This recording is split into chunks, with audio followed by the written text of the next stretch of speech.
C5B, take 5.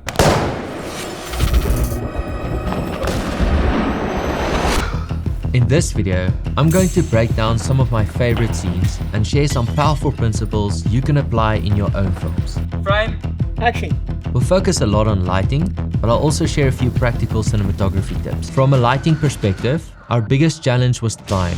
With only 2 shoot days, it was quite a stretch to get through all the scenes, so we needed to use gear that would accommodate this style of shooting. The location didn't have any power, but even if it did, we simply didn't have the time to lay cables for every scene, because we moved around so much it would have taken us twice as long. I needed something lightweight that's easy to operate on V-mount batteries, but still performs well as a soft light. Meet Pavo Slim. I used both the 120C and 60C in practically every scene. There's so much I love about these lights, but they were perfect for the shoot, especially because of their weight. Both are super compact and light, so we could easily mount them on a boom overhead or throw them around on a stand, and even used it handheld for some of the quicker scenes. A strong theme throughout the film is the use of color contrast, with warm lighting coming in from the windows and a cool light coming from the flashlight as a practical. As straightforward as it sounds, I feel like I want to take a moment and talk about how we achieved this look in a variety of scenes. In the opening, we have this wide establishing shot of the location, and this really sets the tone for the overall lighting. Without artificial light, it's actually pretty dark inside, so I knew that we needed a strong light from outside to create a pocket of focused light. The challenge, however, is that the windows are thick and super diffused, which means even a 1200 wouldn't be enough. I recently purchased the Evoke 2400B, and this was the first shoot I had the opportunity to use it on. This light quite literally blew us away.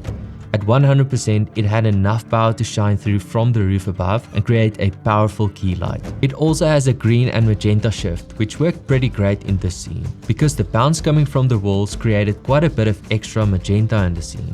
Going down to -25 on the green side quickly fixed this without any tweaking in camera. Since we shot so many scenes in this main area, this light never moved position, and we powered it with a generator from the bottom. I decided to complement the warmer walls by going warmer on the Evoke at 2700 Kelvin. This emulates the idea of warmer sunlight coming in, and the cooler natural daylight behind just created some separation on the actor. The flashlight was a practical and realistic way to create contrast with a cooler color throughout the scenes.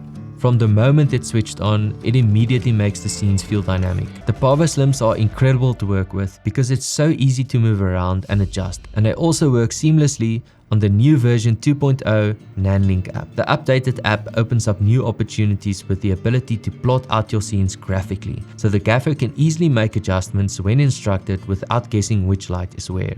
The Pavo Slims served as fill lights, rim lights, overhead lights, and even effect lights. I have the C versions, which means you can utilize the full color spectrum in HSI mode. In this case, we used the Pavo Slim 120C on a warm orange to simulate the gunshots whenever the actor got shot. On the morning of day 2, we had the final scene of the protagonist on the roof, and I was so happy that we didn't shoot it on day 1, because at the end of day 1 it started raining and we got treated to natural reflections of water, something that is often done intentionally on bigger shoots. Although I don't have any footage of the rain, the Evoke was still out on the roof when it started, and I'm happy to say that the light is 100% rainproof, rated at IP55, just like the 1200B.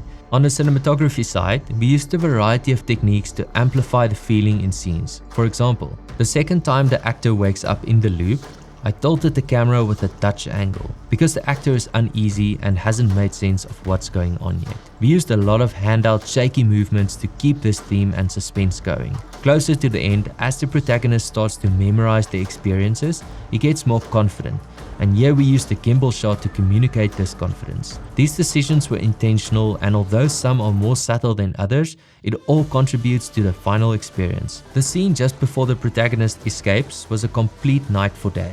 It was already dark, and again only 3 lights did the trick. We put the 2 Pavo Slims next to the windows at 5600 Kelvin and a Forza 500 Mark II bicolor on the roof shooting through the whole town.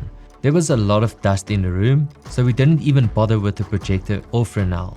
Simply blasting through the hole did the job. We shot it from both angles, and I still can't decide which one I like the most. To make a project like this work requires a special kind of crew. From sound to sharps, styling and BTS. The energy on set was simply amazing, and I'm super grateful for the opportunity to partner with such a variety of talents.